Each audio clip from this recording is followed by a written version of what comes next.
下来我们去亚洲农沙去啊，青岛的央视看那生。提名的宜兰人对民国89年到103年代，也15年之间呢，农沙戏的7612吨哦。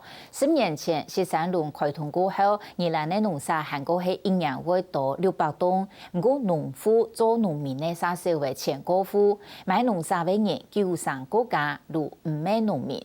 宜蘭縣政府為初到的補救，新嘅頒布嘅宜蘭縣申請農沙審查中央判法，係提出去農沙的必要性，如顯得。2023年紀念企業當到東搶海報案內採訪農舍，嚟到農舍唔單搶用父母呢同幾擔農體做下屯起來，造成田的環境性無垃圾外，嚟到農體嘅關塊訓練的流向，未經基本建築物當建，造成動態嘅影響。三星鄉經濟安農區重劃，後8旬本來係會飲水嘅位所，連晚企業當到採訪農舍，外地來農舍主婦同做農嘅農民直接發生衝突。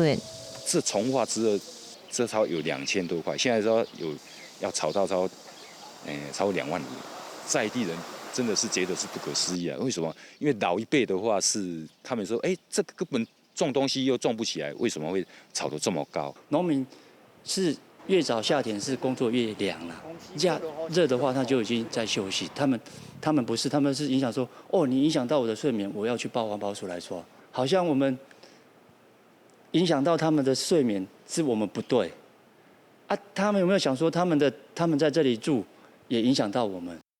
不只許你到話田區嘅農舍同家庭合作區直接排入去關塊高低度，未造成關塊嘅水質污染。宜蘭農田水利會講，希望同農舍合作區集中處理，冇影響到關塊水源。所以會造成將來台灣的水資源，包括水的品質，包括土壤的問題，包括糧食，將來會一系列的這樣一個惡性的循環啦。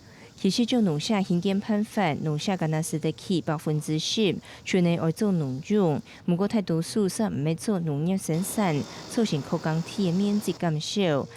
宜蘭縣政府今年4月聽取農舍申請審查判法，愛提出起農舍嘅必要性，將是得通過審查。你是不是真的農民？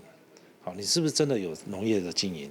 還有你現在的居住狀態，你是否真的需要因為這個農業經營而新建農舍？好，需要新建在哪裡？也就是說你是真的有需要。好，那真的有需要，其實它量非常的少。以過去的經驗，那可能是佔1/10啦。